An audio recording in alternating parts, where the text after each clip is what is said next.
ஓம் சாய்ராம். ஜெய் சாய்ராம். என் அன்பு குழந்தையே, என்னை முழுமையாக நம்பு.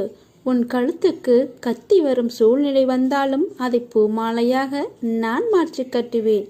என்னை நீ முழுமையாக நம்பினாள். வாழ்க்கையில் வெற்றியடைய 1000 வழிகள் உண்டு. ஆனால் மறந்து விடாதே, அதற்குள் தான் 1000 வழிகளும் உண்டு. சாயி கூறுவார், உனக்கு நம்பிக்கை தருவார். உன்னுடன் இருந்து அவரே பாதுகாப்பார். உங்கள் நற்செயல்களை தினமும் நீங்கள் கடைபிடியுங்கள்.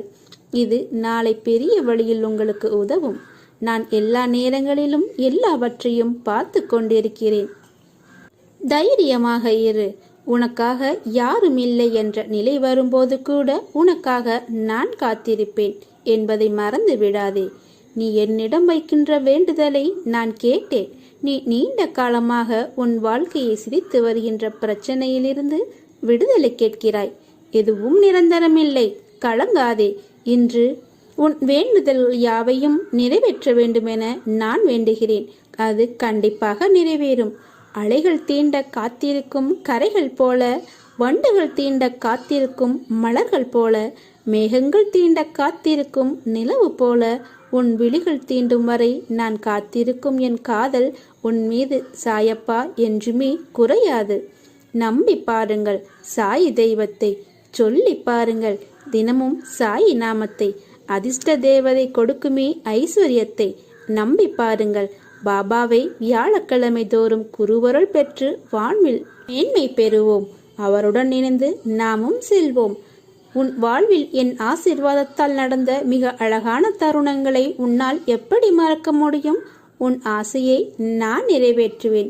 அன்பு மகனே, என் அன்பு மகளே, பொறுமையோடும் நம்பிக்கையோடும் இரு. விலகியவரும் விலக்கி வைத்தவர்களும் தேடி வருவார்கள். தூற்றியவரும் போற்றுவார்கள். உன் வாழ்வு வளமாகும். நான் உன்னை ஒவ்வொரு வினாடியும் கவனித்து வருகிறேன். நீ தவறு செய்யும் போது உன் மனதில் நான் எச்சரிக்கிறேன். ஆனால் நீ அதை பொருட்படுத்தாமல் பல முறை அதே தவறை செய்கிறாய். அது தப்பாக மாறும் பொழுது கர்மத்தை ஏற்கிறாய். தவறு செய்தால் திருத்திக் கொள்ளலாம். தப்பு செய்யும் போது தண்டனைக்கு ஆளாகிறாய். பிறகு என்னிடமே நீ மன்றாடுகிறாய். என்ன செய்வது? உன் மனம் ஆசை என்கிற மாயாவில் புகுந்து தவறு மேல் தவறு செய்கிறாய். உன் மனதை உண்மையின் பாதையில் செலுத்த நீ தயங்குகிறாய். நீ பிறந்து மடியும் வரை வாழும் வாழ்க்கையில் உண்மை மறவாமல் வாழ்ந்தால் உனக்கு ஞானப்பாடம் கற்றுத்தருவேன். உன் பாவ சுமையை நான் சுமந்து உன்னை வழி நடத்துவேன். ஆனால் என்னை நம்ப நீ மறுக்கிறாய். என்னிடம் இருக்கும் சக்தியை அறியாமல் நீ தவிக்கிறாய். உன் பாவங்களை குறைத்து உன்னை நல்வழியில் நடத்தி செல்ல என்னை போல் ஒருவர் கிடைப்பது சுலபமல்ல. நான் உனக்காகவே பல மனித உருவில் அவதரித்து உன்னை கண்காணித்து வருகிறேன். நீ அதை உணர்ந்து கொள். ஆனால் நீ மெத்தன போக்கில் இருக்கிறாய். நன்றாக புரிந்து கொள். உன்னோடு எந்த பொருளும் செல்வமும் வரப்போவதில்லை.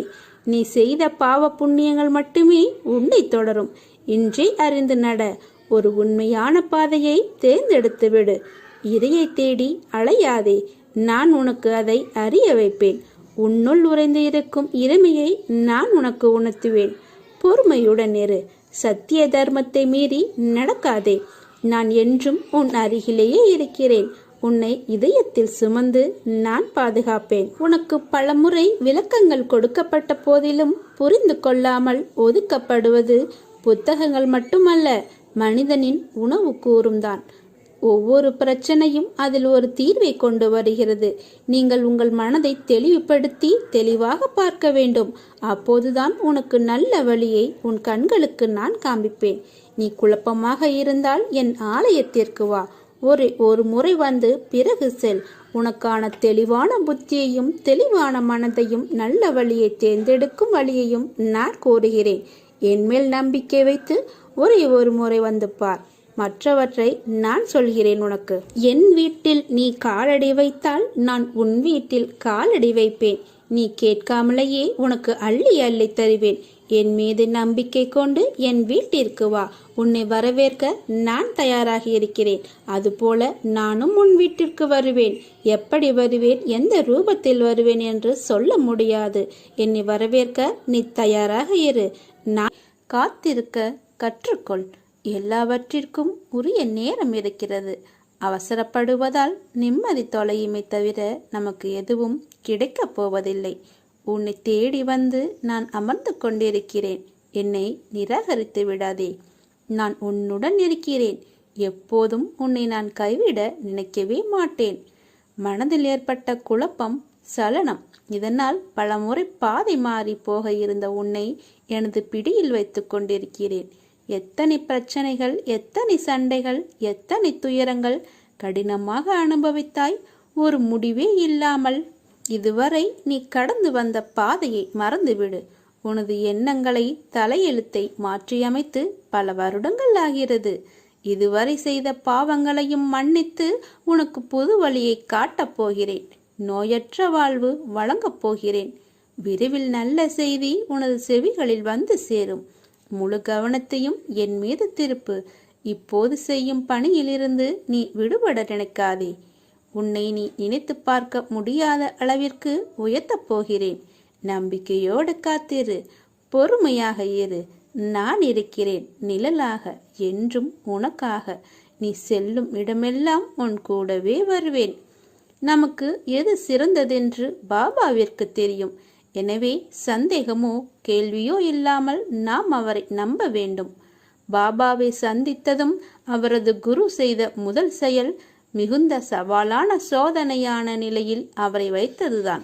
பொதுவாக பாபா பக்தர்களின் அனுபவங்களை எடுத்துக்கொண்டால், பாபா நம் வாழ்வுக்குள் வரும்போது நமது நம்பிக்கையை உறுதிப்படுத்துவதற்காக நம்மை பரிசோதனைக்கு உட்படுத்துகிறார். அவரால் ஏற்றுக்கொள்ளக்கூடிய தகுதி நம்மிடம் உள்ளதை நாம் நிரூபிக்க வேண்டும். நமது நம்பிக்கையும் நமது தகுதியும் கடினமான சோதனைகளாலும் கொந்தளிப்பான புயல்களாலும் பரிசோதிக்கப்படுகின்றன. நமது ஈர்ப்பையே தலைகீழாக அசைத்து விடுகிறார்.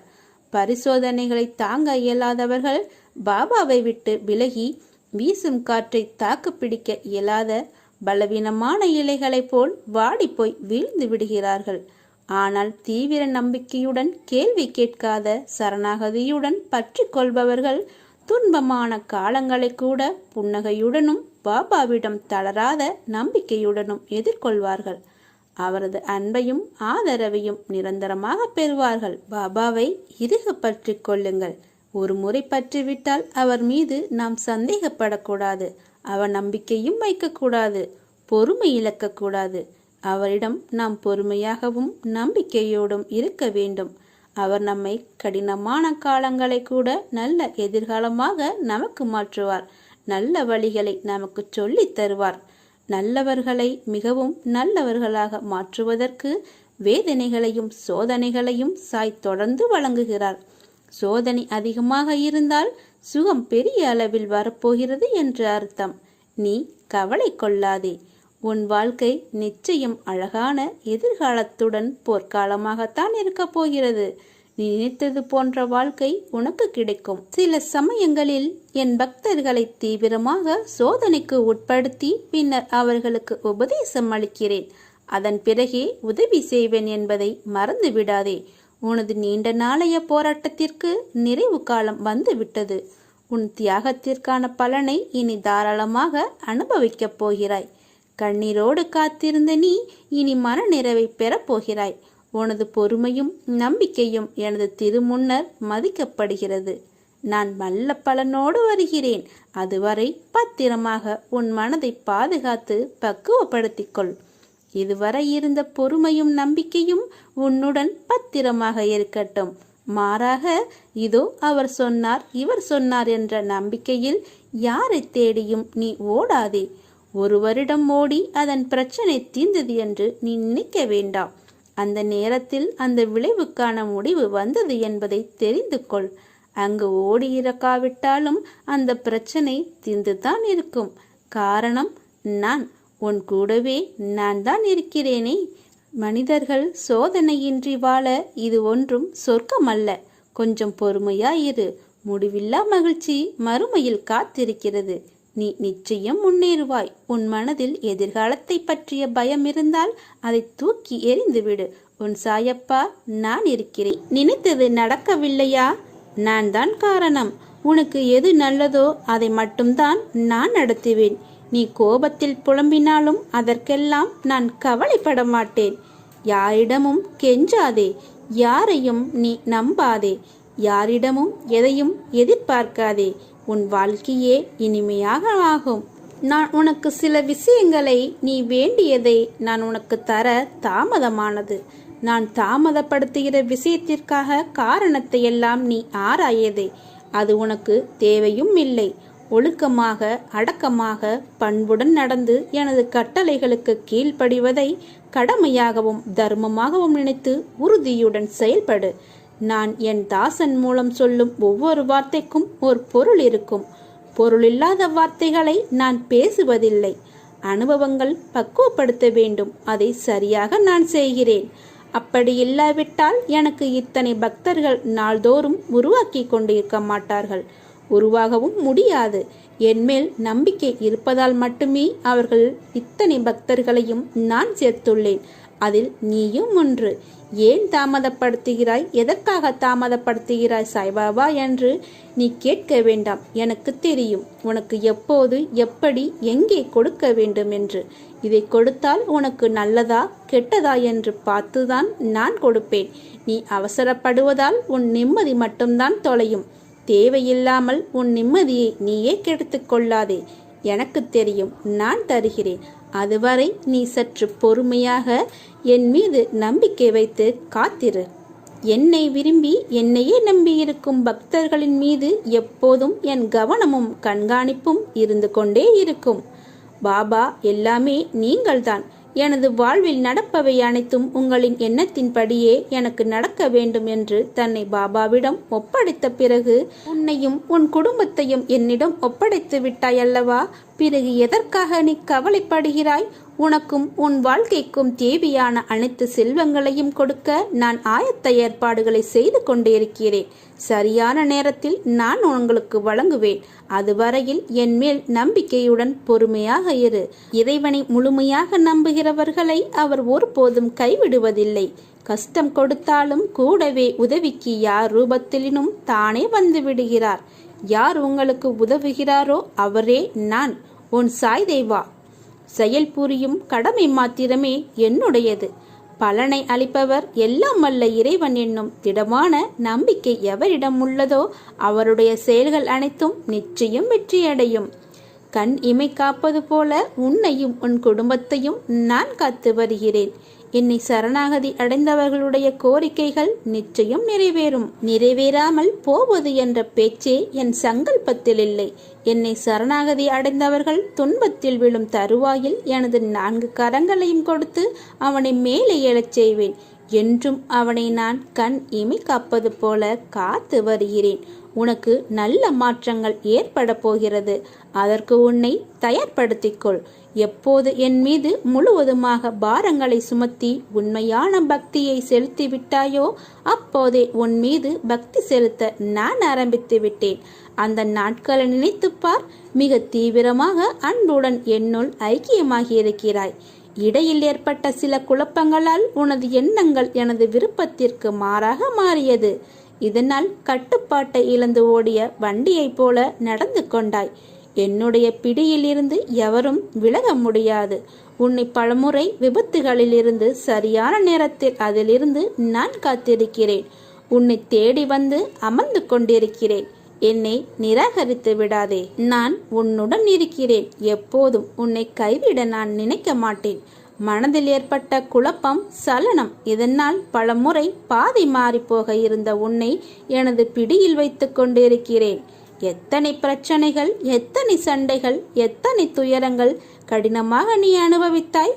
ஒரு முடிவே இல்லாமல், கடிவாளம் இல்லாமல் அத்தனையும் உன்னை தொடர்ந்து கொண்டே இருந்தது.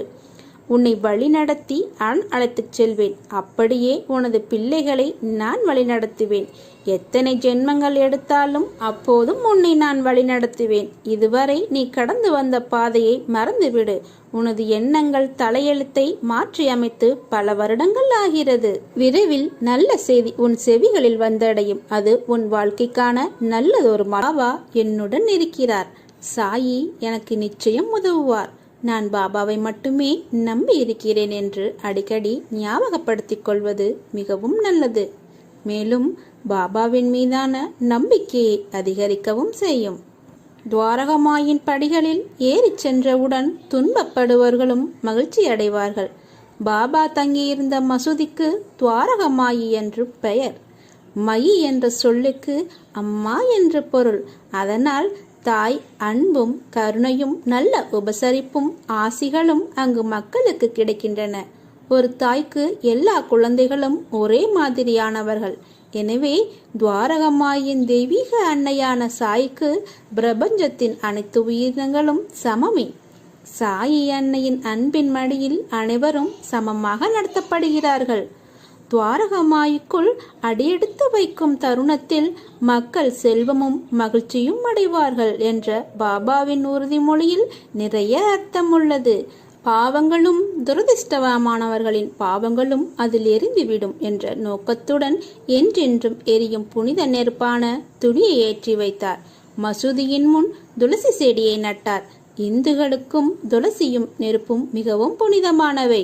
மஸ்திஸ் இஸ்லாமியர்களின் வழிபாட்டு இல்லம். எனவே மத நல்லிணக்கத்தின் சின்னமாக பாபா கட்டிடத்திற்கு துவாரகமாயி என்று பெயரும் இட்டார். துவாரகமாயி சுய விடுதலைக்கான வாசல். வா, நீங்கள் விரும்பும் அனைத்தையும் வழங்க துவாரகமாயி தயாராக இருக்கிறார். உடமையுள்ள தாயை போலவே துவாரகமாயி தன் குழந்தைகளை பாதுகாத்து அளவற்ற அன்பை பொழிவதற்கு ஆவலுடன் காத்திருக்கிறாள். பாபா மிகுந்த அன்புடன், அது ஏழையாக இருந்தாலும் சரி, அவர்கள் துவாரகமாயின் படிகளில் ஏறும் தருணத்தில் அவர்கள் செழிப்பாகவும் மகிழ்ச்சியாகவும் மாறுகிறார்கள்.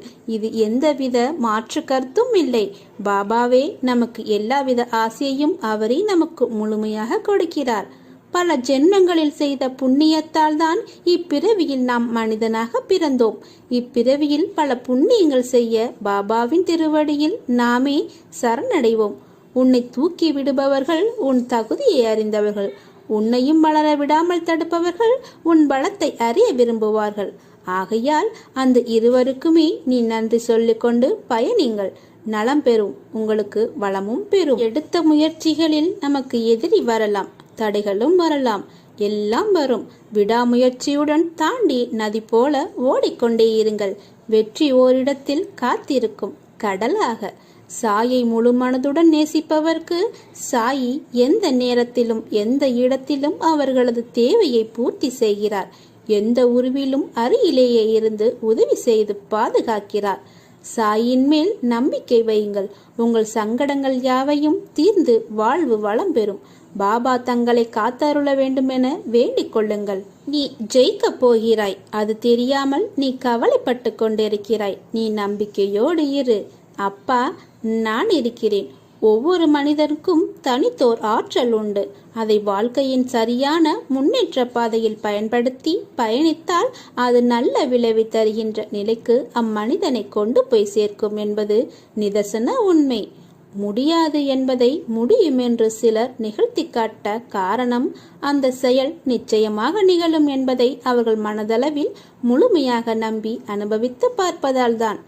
ஆனால் மற்றவர்கள் அவர்கள் சென்ற ஆழமான நினைவுகளுக்கு, கற்பனைகளுக்கு, முயற்சிகளுக்கு செல்ல தயாராக இல்லாததே அவர்களது தோல்விக்கு காரணம். அதை முடியாது என்று சொல்ல காரணமாகிறது. உங்களிடம் உள்ள ஆற்றலை நீங்கள் குறைத்து மதிப்பிடாதீர்கள். என்னால் இது முடியுமா என்று எடுத்த எடுப்பிலேயே எதை கண்டும் அச்சம் அடையாதீர்கள். தோல்விக்கு அஞ்சி முடங்கி கிடப்பதோ மயங்கி கிடப்பதோ நல்ல வாழ்க்கை ஆகாது. போட்டியில் தோற்றாலும் ஓட்ட பந்தயத்தில் ஓடுபவன்தான் வெளியில் நின்று விமர்சிப்பவனை விட மேலானவன். எது சரி என்று சொல்ல தெரியாதவர்கள்தான் நீ எடுக்கும் முயற்சிகளில் தவறு சொல்லிக் கொண்டிருப்பார்கள். கட்டெரும்பு கூட கட்டு மரத்தை கனம் பார்க்கும் தன்மேல் கொண்ட நம்பிக்கையால்.